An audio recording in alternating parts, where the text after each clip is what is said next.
Seorang wanita cantik memegang CV ke perusahaan untuk wawancara. Si cantik membawa CV-nya ke perusahaan untuk wawancara kerja. Ada banyak uang di tanah karena ada kotak kertas di atasnya. Dia membungkuk dan melambaikan tangannya di depan pengemis itu.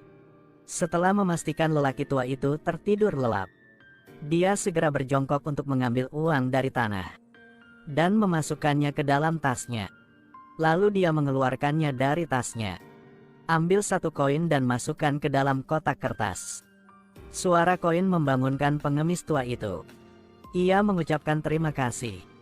Lalu ia meninggalkan. Pengemis tua itu menatap wanita itu dan menggelengkan kepalanya. Kemudian dia mengeluarkan setumpuk uang dari sakunya. Terus letakkan di bawah kotak.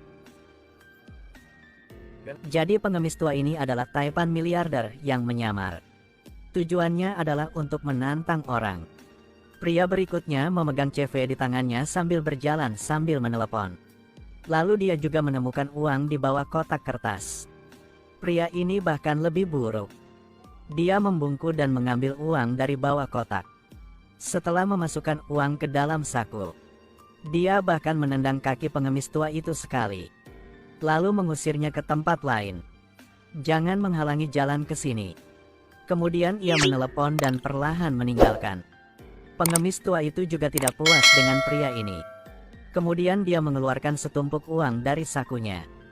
Terus menaruh uang di bawah kotak kertas. Setelah selesai, pengemis tua itu pura-pura tidur. Pria ketiga berbaju putih sedang berjalan sambil melihat jam tangannya. Ia bergumam udah terlambat. Dia segera menemukan bahwa uang pengemis tua itu juga ada di bawah kotak. Ia menatap pria tua itu. Lalu jongkok dan keluarkan uang dari bagian bawah kotak. Namun, dia tidak seperti dua orang sebelumnya ambil uang dari pengemis tua. Dia memegang uang dan mengguncang pengemis tua itu. Om, uang Om jatuh. Saya khawatir angin akan meniup uang Om. Setelah mengatakan itu, dia menyerahkan uang itu ke tangan pengemis itu. Setelah ia mengucapkan terima kasih, pria itu memberi uang untuknya. Om, tolong jaga kesehatan. Dia tidak terlihat sehat. Pria itu melirik jam tangan di tangannya.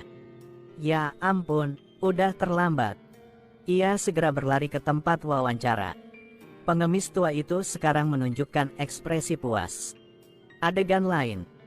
3 kandidat duduk di kantor perusahaan. Direktur Departemen Sumber Daya Manusia masuk ke dalam. Selamat sore semuanya. Apakah Anda bosnya? Bukan aku. Selamat kalian datang ke perusahaan untuk wawancara untuk posisi manajer pemasaran. Hai cantik. Resumenya Anda sangat bagus. Lulus dari universitas bergengsi. Lelaki memakai rompi ini. Dulunya, Anda adalah direktur perusahaan pemasaran. Kon Kogi Cheng Enhan Trindo CPA. Direktur SDM melihat pria berkemeja putih di tengah dan ngomong. Anda juga bagus. Bertanggung jawab atas departemen rumah tangga selama 2 tahun. Pernah terpilih sebagai rekan terbaik. Ketika gadis itu mendengarnya, dia tidak bisa menahan tawa. Resume ini terlalu biasa-biasa saja. Setelah membaca resume dari 3 kandidat, Direktur SDM mengundang mereka bertiga ke ruang rapat. Di atas meja ruang pertemuan ada sedikit makanan. Manajer SDM menjelaskan, silakan kalian menikmati makanan di atas meja. Nanti bos akan datang sendiri untuk wawancara. Setelah mengatakan itu, Direktur SDM meninggalkan. Gadis itu bilang meskipun saya sedang diet, tapi saya bisa mencicipi makanan ini. Pria bersetelan itu berbicara perlahan kepada pria berkemeja putih itu.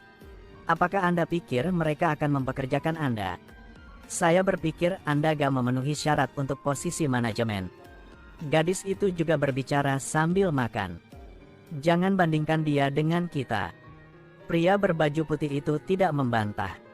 Ia cuma tertawa saja dan katakan kalian berdua benar. Kemudian, pengemis tua itu baru saja duduk di pinggir jalan tadi muncul. Gadis yang meletakkan makanan itu pura-pura bersembunyi di belakang. Pengemis itu langsung pergi ke tempat sampah dan mengobrak-abriknya. Pria berjas itu berkata dia pasti lapar. Lalu ambil kentang goreng dan buang ke lantai. Memang caranya melakukan sesuatu tidak menghormati orang lain. Pria berbaju putih itu tidak tahan lagi. Dia meletakkan resumenya. Setelah menggunakan pisau memotong kue menjadi 2 bagian. Lalu memberikannya untuk pengemis tua.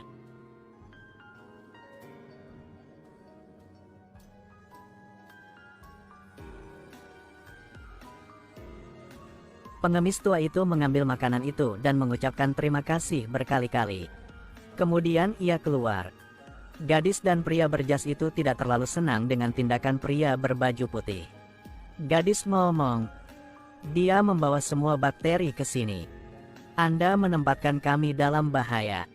Setelah beberapa saat, Direktur SDM mendorong pintu ke dalam. Mereka segera berhenti. Direktur SDM menanyakan 3 orang satu pertanyaan. "Apakah Anda pikir Anda sempurna?" Gadis dengan percaya menjawab, "Saya pikir saya sempurna. Saya memiliki gelar PhD. Saya lulus dari universitas bergengsi." Pria memakai rompi berkata, "Saya juga berpikir saya sangat baik. Saya pernah menjadi manajer pemasaran. Saya sangat berpengalaman. Saya sering pergi ke luar negeri untuk survei." Pria berbaju putih adalah yang terakhir menjawab, "Saya tidak menganggap diri saya sempurna. Saya tidak berbakat yang sama dengan mereka. Saya dewasa dengan keluarga biasa-biasa saja sejak kecil. Sejak kecil, orang tua saya mengajari saya untuk jujur. Saya harap saya dapat meningkat setiap hari." Direktur SDM setelah mendengar jawaban dari 3 orang. Tiba-tiba, ia mengemukakan bahwa pemenangnya adalah pria berkemeja putih. Gadis dan pria berompi itu sama-sama menyatakan ketidaksetujuan. Pengemis tua masuk ke dalam. Ia dengan serius bilang, "Saya mau menjelaskan. Wawancara orang-orang yang belum masuk ke perusahaan sudah dimulai. Dia menunjukkan kepada saya kejujuran dan kebaikannya. Saya sangat mengagumi kejujurannya. Apakah kalian masih ingat tindakan tadi kalian bagiku? Mungkin saya tak perlu menjelaskan, kalian juga paham. Silakan tinggalkan perusahaan saya segera. Saya tidak menyambut orang-orang seperti kalian." Setelah mengatakan itu, si bos langsung mengembalikan uang untuk pria berbaju putih itu. Pria berkemeja putih itu pun ingin membantu keduanya. "Tolong biar mereka tinggal. Kalian berdua juga dengan tulus meminta maaf kepada pria berkemeja putih itu." Tapi bos berkata dengan serius, "Apa yang telah saya putuskan, tidak akan saya ubah." Setelah menonton, ayo klik like. Lihatlah bosnya. Dia menggunakan metode ini untuk memilih manajer terbaik. Pasti akan menjadi pilihan terbaik. Pria kemeja putih juga karena kejujuran dipilih untuk posisi direktur. Ini hanya menjelaskan realitas paling sederhana. Orang jujur pasti beruntung. Oke lah, video hari ini berakhir di sini. Sampai jumpa.